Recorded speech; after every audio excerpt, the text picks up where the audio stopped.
কি আর গো, আগের বার শীতটা বহুত কষ্টে কাটাইছি। এই শীতে মনে আর আমি বাঁচবো না। কিরাম কব বাড়ি আর কে রে বুঝবো, কিছু বুঝে উঠতে পারি না। अच्छा টেনশনে মরে গেলাম। এই শীতে যে আর আমি বাঁচবো না, আমি কিভাবে বাড়ি বুঝই কব হয় না। আমি কিভাবে চল ইদারে লালসান ভাই না দেই, লালসান ভাইরে বুঝই পড়াই কোনো কাদার করে বলে হয় নাই কিছু। লালসান ভাই, আসসালামু আলাইকুম। ওয়ালাইকুম আসসালাম ওয়া রাহমাতুল্লাহি ওয়া বারাকাতুহু। তোর সালামের বাপকা যত বেলা বুঝাচ্ছে না রে, কি হয়েছে রে? কোন দিক যাচ্ছেন? এই যাচ্ছিলাম তোদের বাড়ির দিকেই যাচ্ছিলাম একটু দরকারে। করতে কি হ্যাঁ, আমার এই জায়গা দাঁড়া, এই জায়গা দাঁড়া, এই যা বয়, এই যা বয়, ঠান্ডা মাথায় বয়, তারপরে ক শুনছিস। আমার একটা উপকার করেন। আরে তুই আমার ভাই একটা না পাঁচটা উপকার করবো, ক কি সমস্যা তোর?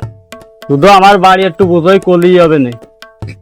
বাড়ি বুঝাই করলি হবে না? আচ্ছা হে কি তা কবি তো। সামনে শীতকাল আসতেছে, আপনি কি চান যে আপনার একটা ছোট ভাই এই শীতে মরে যাক?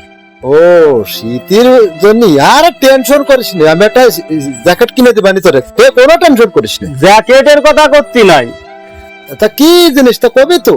আপনি শুধু একটু বুঝই কলি হবে না। আমি বুঝই করলি হবে না? আচ্ছা ঠিক আছে, সমস্যা নেই। জ্যাকেটের সাথে তোর সুন্দর একটা কম্বল আর একটা লেপ জাজির কিনে দিবানি, টেনশন করিস না।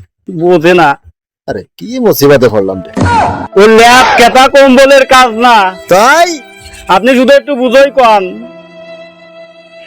আপনি শুধু একটু বুঝই কন। এরে কেমনে বুঝো? তা তুই বুঝই না করলে আমি কেমনে বুঝবো?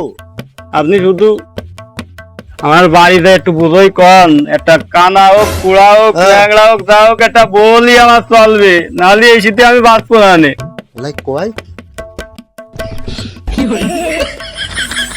এই তুই তো এখনো না পারলো, তোর এখনো বিয়ের তো দাঁত ফুটিস।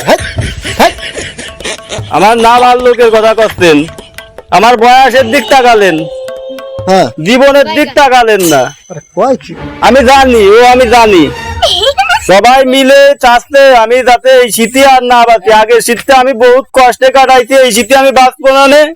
সবাই চাচ্ছে আমি যাতে এই শীতে মরে যাই।